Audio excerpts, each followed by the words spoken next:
"I need space to find myself," she declared while flirting with the bartender.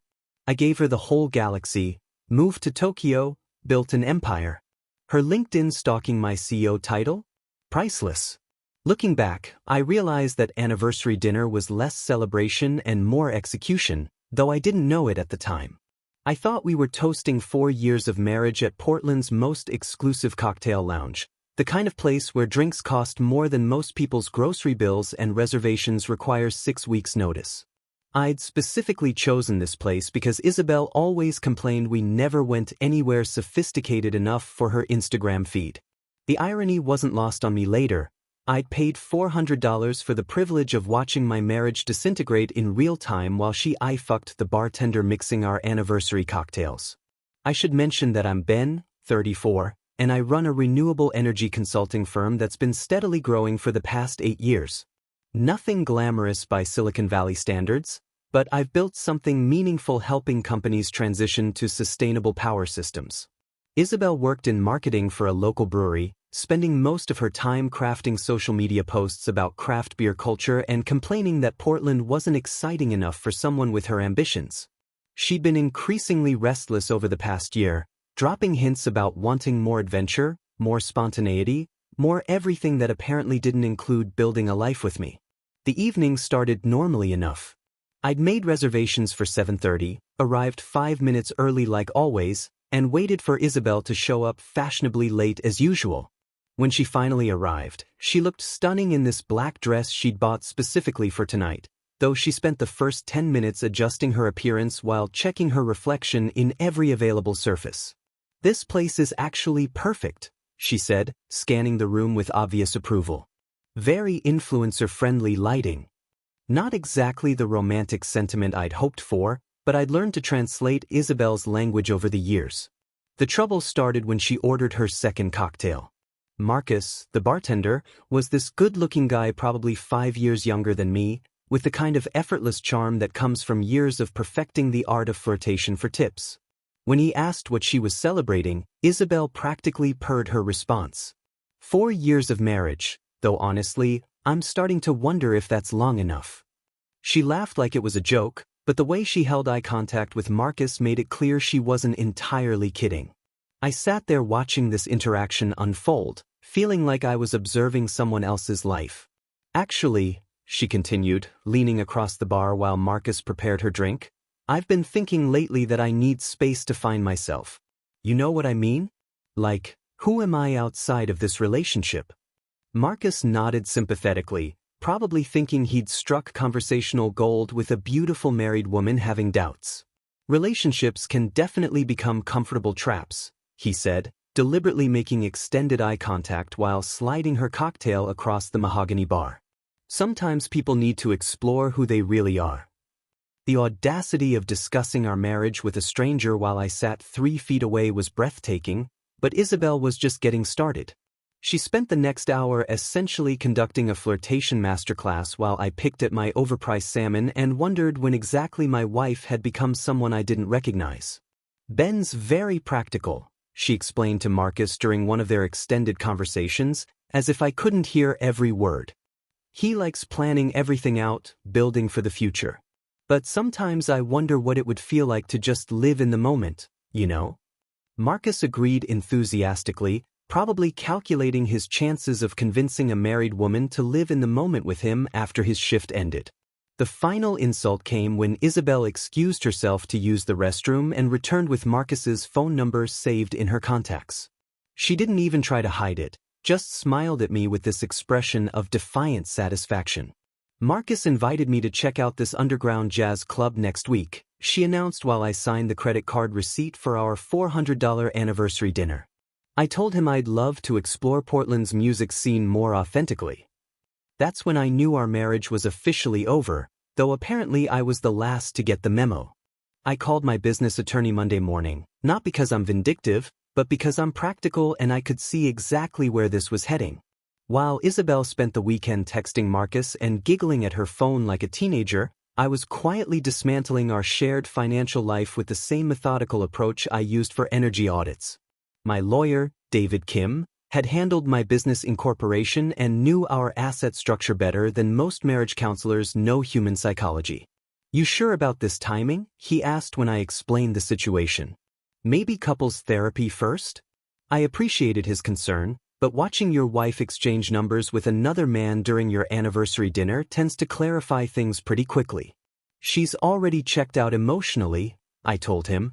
"I'm just making it official on paper before she decides to clean out our accounts to fund her self-discovery journey." The process was surprisingly straightforward since we'd kept most assets separate anyway, a decision Isabel had insisted on because she valued her independence.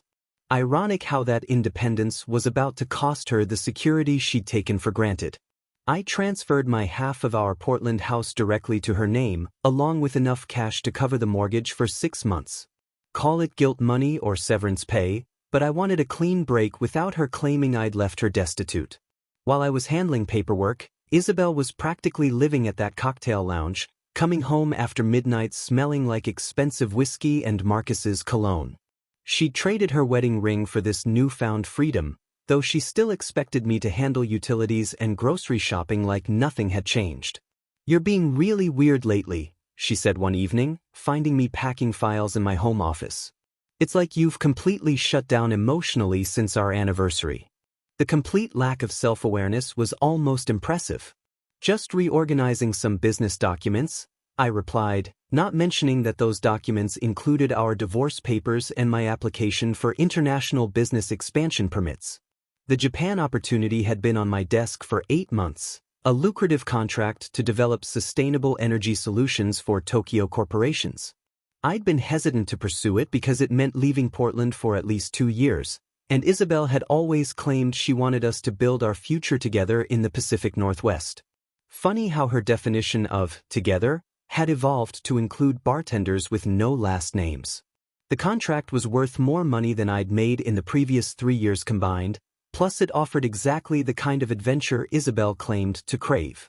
The irony was perfect. She wanted excitement and spontaneity, but when I offered to explore international opportunities together, she'd always found excuses about leaving her brewery job and her social circle. Now she could have all the local excitement she wanted with Marcus while I built something extraordinary on the other side of the world. "I think we should talk about what's happening between us," Isabel announced one Thursday evening, probably realizing that Marcus wasn't going to support her lifestyle long-term on a bartender's salary. "I know I've been distant lately, but I'm just figuring some things out."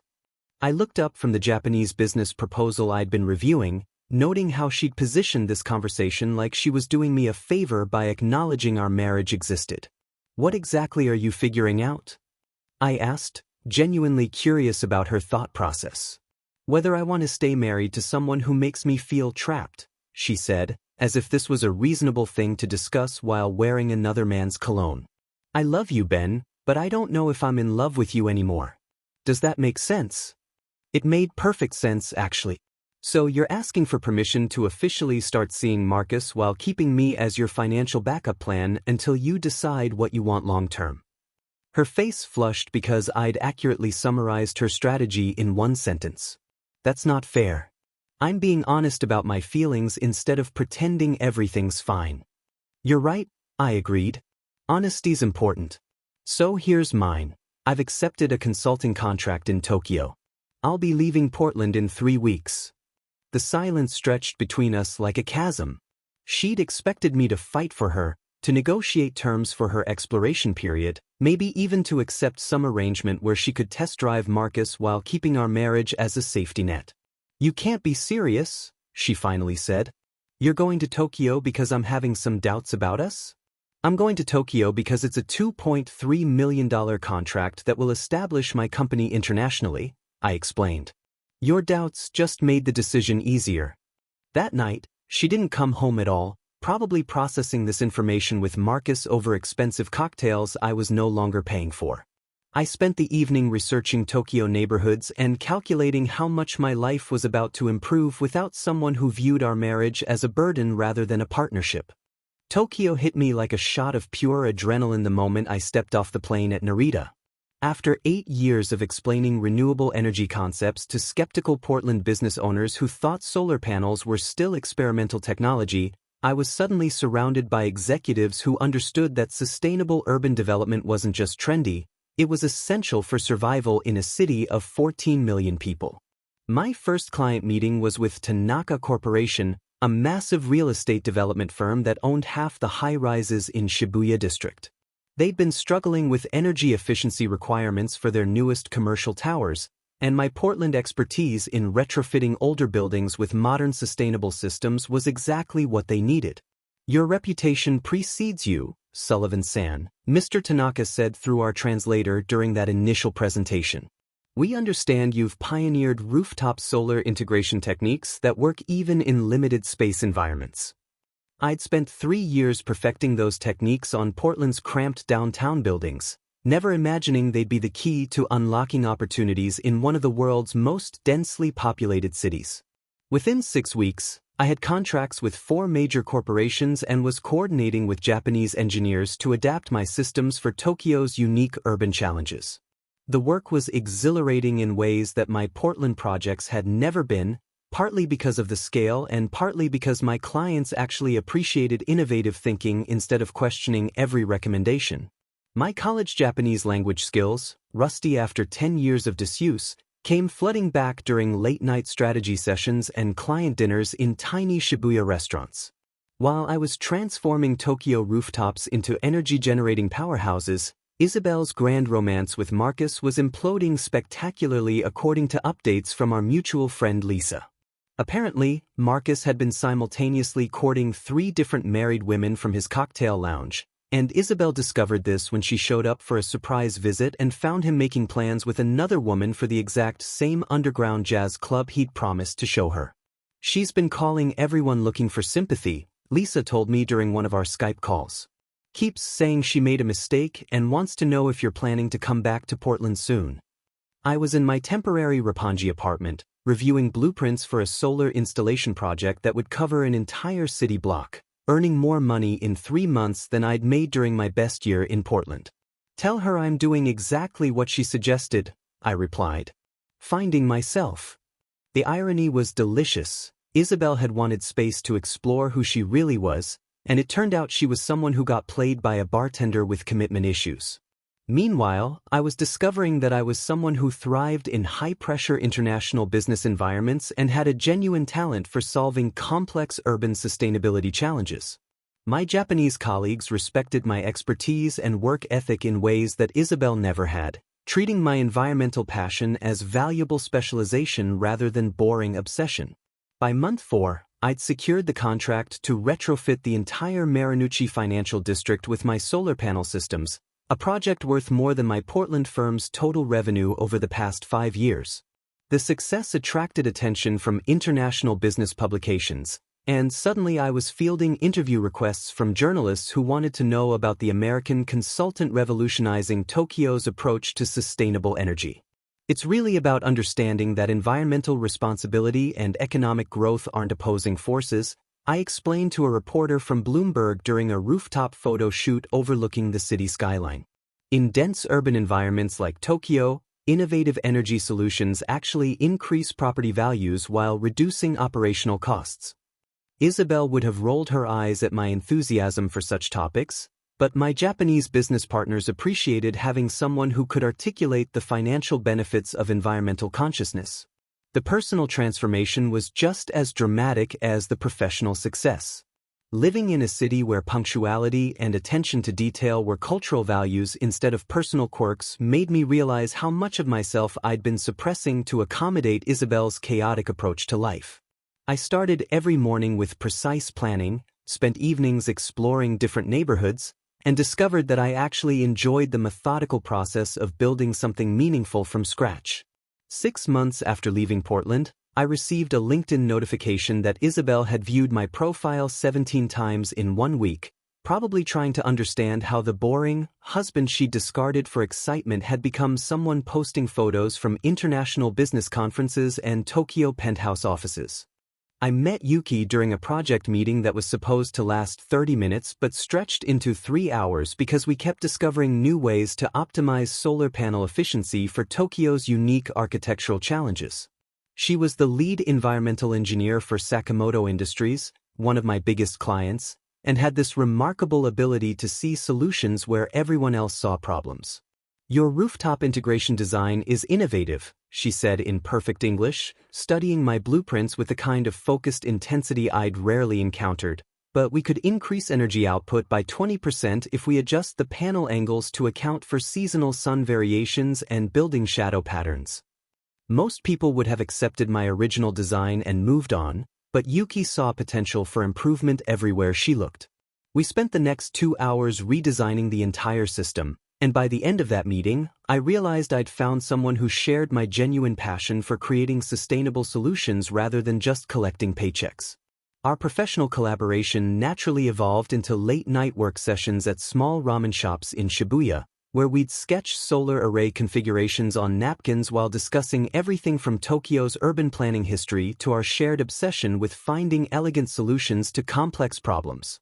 "You understand that environmental work isn't just about being responsible," Yuki observed one evening as we walked through the neon-lit streets after finalizing designs for a massive commercial installation. "It's about creating something beautiful that serves multiple purposes simultaneously." She was absolutely right, and hearing someone articulate what I'd always felt but never quite expressed made me realize how much I'd been intellectually starving in my marriage with Isabel. Yuki challenged my assumptions about everything from solar panel positioning to the best neighborhoods for authentic yakitori, and our conversations never felt like work even when we were literally designing energy systems until 2 in the morning. Unlike Isabel, who had always seemed bored when I explained the technical aspects of my projects, Yuki would ask follow-up questions that pushed me to think deeper about sustainable urban development. "What if we integrated battery storage directly into the building's structural support system?" she suggested during one brainstorming session, sketching modifications that would revolutionize how commercial buildings approached energy independence. Her mind worked at a completely different level, seeing connections and possibilities that made me better at my own job.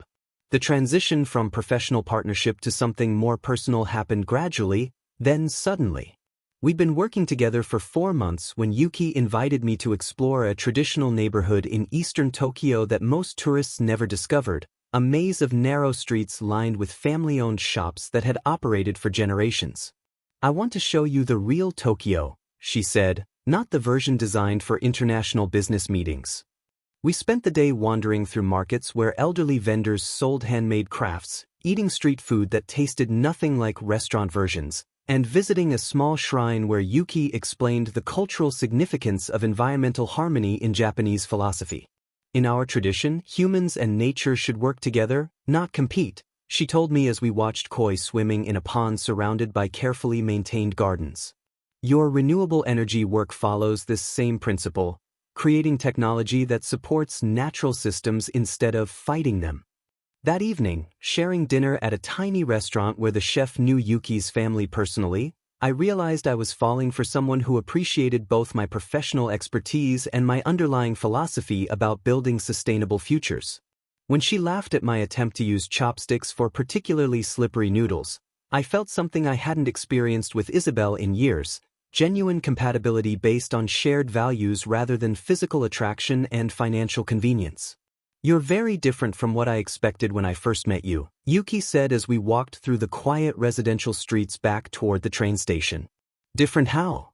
I asked, curious about her initial impression. "American businessmen in Tokyo usually want to impose their methods on Japanese systems," she explained. "But you actually listen and adapt your innovations to work with our existing infrastructure. It shows respect for complexity." That respect for complexity extended to how we approached our developing relationship. Instead of rushing into anything dramatic, we let our connection develop naturally through shared projects and long conversations about everything from urban planning theory to our respective childhood experiences with environmental conservation. Yuki had grown up in a family that practiced traditional Japanese principles of minimal waste and maximum efficiency, while I'd learned sustainability through necessity during my college years when money was tight and conservation was survival. The compatibility was deeper than anything I'd experienced with Isabel, who had always viewed my environmental focus as a quirky hobby rather than a core part of who I was. With Yuki, Every aspect of my personality and professional passion felt not just accepted but actively appreciated and enhanced through her own expertise and cultural perspective. The call came at 6 a.m. Tokyo time from Hiroshi Nakamura, Managing Director of the Tokyo Metropolitan Government's Sustainability Initiative. "Sullivan-san, we have reviewed your proposal for retrofitting the Marunouchi Financial District, and we are prepared to offer you the largest renewable energy contract in Tokyo's history." I was standing in my apartment overlooking the city skyline, watching the sun rise over buildings that would soon be powered by systems I'd designed, when I realized my life had just changed completely. The contract was worth $47 million over 3 years, making me one of the youngest foreign CEOs to lead a major environmental initiative in Japan. Within weeks, my story was appearing in international business publications as the American consultant who'd revolutionized urban sustainability approaches in one of the world's most challenging cities. "Renewable energy pioneer transforms Tokyo's business district," read the headline in Forbes, accompanied by a photo of me standing on a Shibuya rooftop surrounded by the solar installations that had become my signature innovation. The Financial Times wanted to know how I'd managed to increase energy efficiency by 40% while reducing installation costs, and Bloomberg asked me to speak at their Global Sustainability Summit in Singapore. "It's really about understanding that environmental responsibility isn't a constraint on business growth," I explained during a live television interview with NHK, Japan's national broadcaster. "When you design sustainable systems that actually enhance building functionality and reduce operational costs, environmental consciousness becomes a competitive advantage rather than a regulatory burden." Yuki was in the studio audience that day, beaming with pride as I fielded questions from journalists who finally understood that renewable energy wasn't just trendy social responsibility, it was smart business strategy that created measurable value. After 18 months of developing our relationship alongside our professional collaboration, I knew I wanted to build a permanent future with someone who challenged me intellectually while supporting my ambitions unconditionally. The proposal happened during a company celebration at Hamarikyu Gardens, a traditional Japanese garden in central Tokyo where my firm was announcing our expansion into renewable energy projects across Southeast Asia. I'd been planning this moment for weeks, coordinating with Yuki's family to ensure I followed proper cultural protocols while still making the moment uniquely ours. "Yuki-san," I said in Japanese, dropping to one knee beside the pond where we'd had our first serious conversation about environmental philosophy, "will you help me build sustainable futures together, both professionally and personally?" She said yes in both Japanese and English, tears streaming down her face as I slipped her grandmother's vintage ring onto her finger, a family heirloom her mother had insisted I use because it represented the joining of traditions and innovations. The celebration photos appeared in business journals alongside articles about our company's international expansion, with captions noting that successful cross-cultural partnerships extended beyond professional collaboration into personal commitment. Meanwhile, 8,000 miles away in Portland, Isabel was discovering the extent of my transformation through LinkedIn notifications and Google alerts she'd apparently set up to monitor my business activities.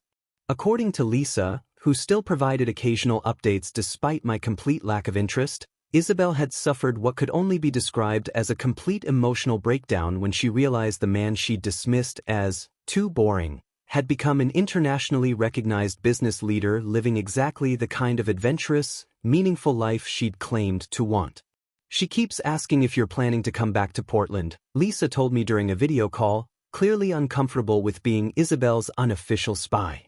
"I think she's finally realized what she lost when she threw away your marriage for that bartender." I was in my Tokyo office, reviewing expansion plans for renewable energy projects in Thailand and Malaysia, surrounded by awards from environmental organizations and invitations to speak at international conferences. "Tell her I found exactly what I was looking for," I replied, glancing at the engagement photos Yuki and I had posted, showing us in traditional Japanese wedding attire against the backdrop of Tokyo's skyline. And it wasn't in Portland. The irony was perfect. Isabel had wanted space to find herself and had discovered she was someone who made terrible decisions based on superficial attractions, while I'd found myself by building something meaningful with someone who actually deserved the life we were creating together. My renewable energy company was preparing to go public on the Tokyo Stock Exchange. I was engaged to a brilliant woman who shared my values and challenged my thinking, and I was living in one of the world's most exciting cities while solving complex environmental problems on an international scale. Everything Isabel had claimed she wanted, adventure, recognition, a partner who thought big, had become my reality with someone who actually appreciated what I had to offer.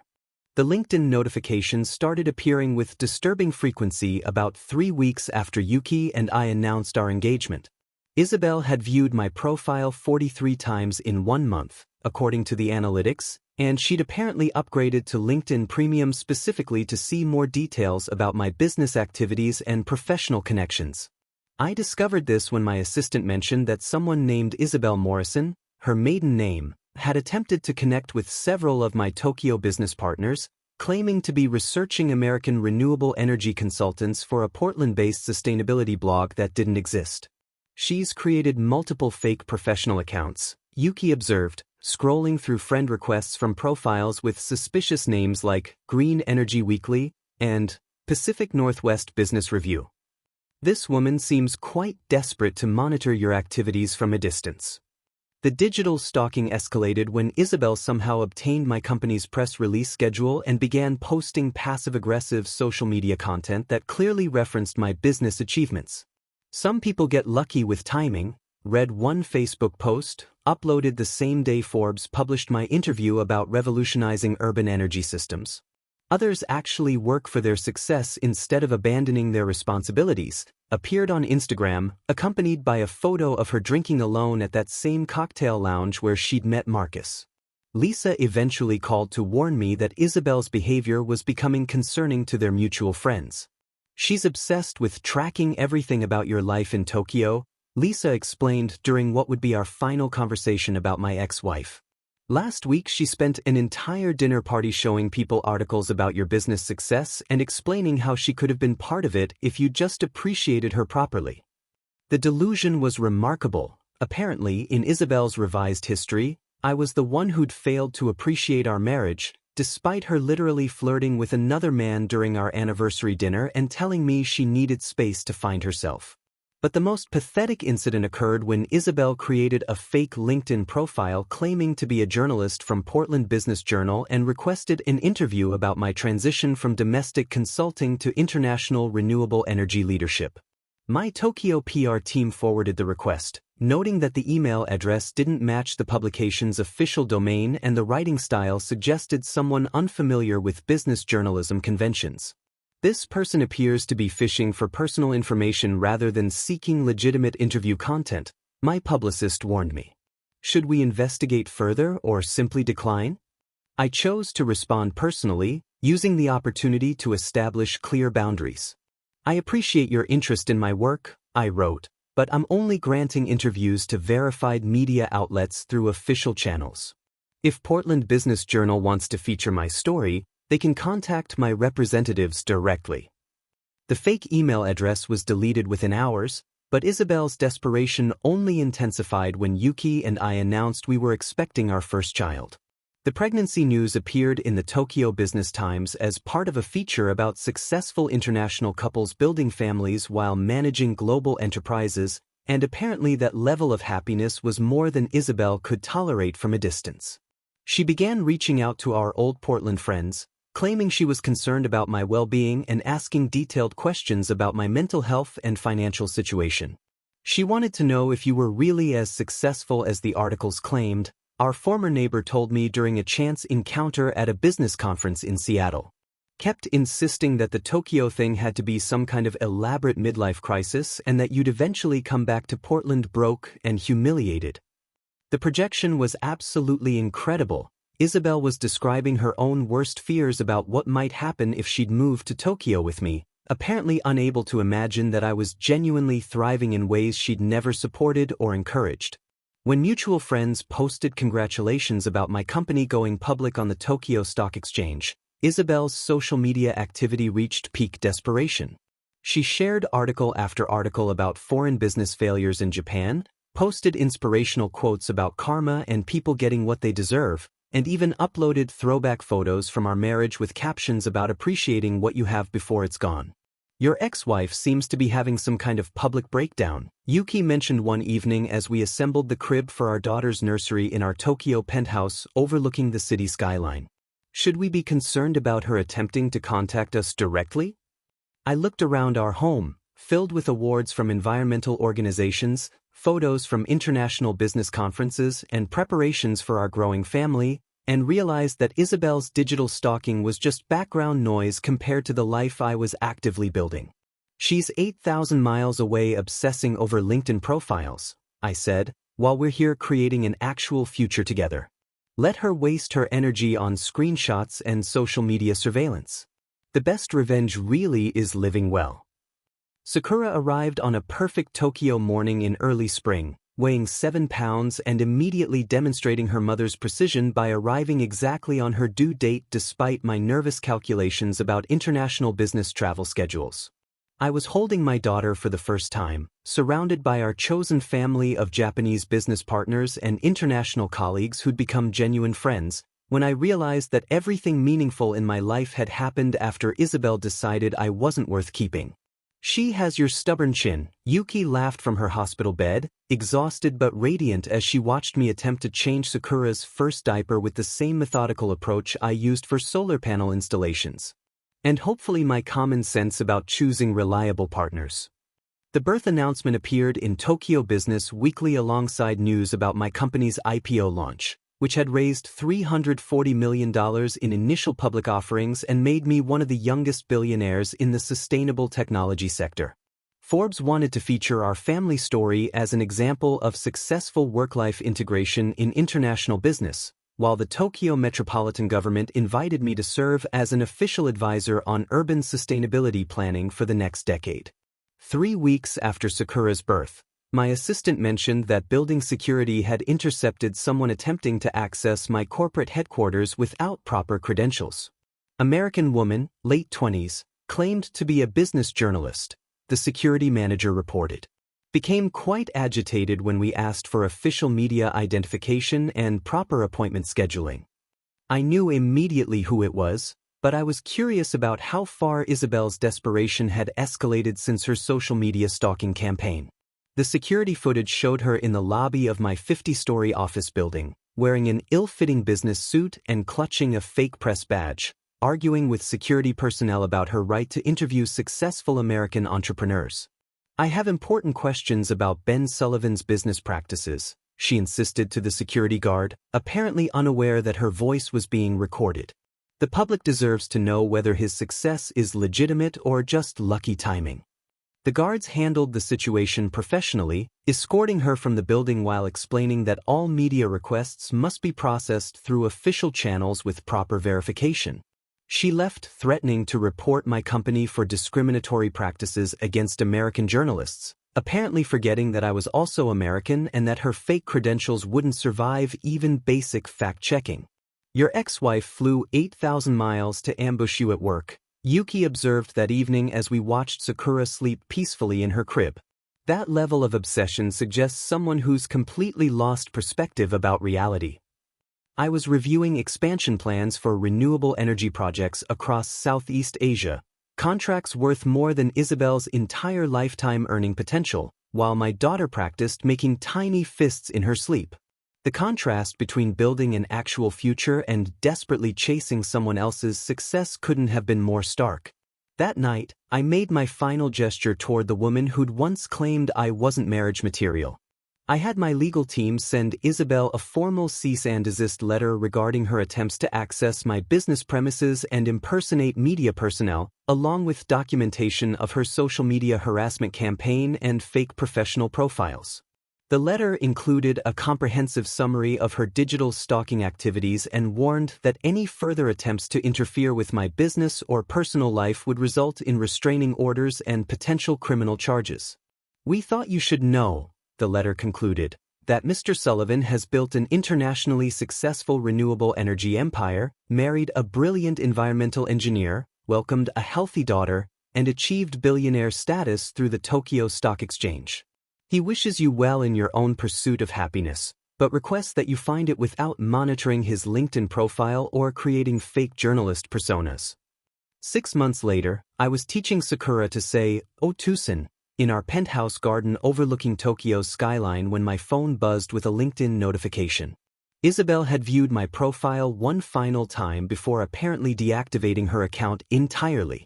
I showed Yuki the notification, and we both laughed at the perfect timing. Isabel's last desperate glimpse into my life had captured me posting photos from our company's latest achievement, a renewable energy contract that would power sustainable development projects across 5 countries in Southeast Asia. She finally realized that some people actually deserve the life they build, Yuki said, bouncing Sakura gently while pointing out the solar installations visible across the city below us. While others just complain about not being invited to someone else's success. As the sun set over Tokyo, casting golden light across the energy-efficient buildings that had made my fortune, I realized that Isabel had given me the greatest gift possible when she decided I wasn't worth keeping.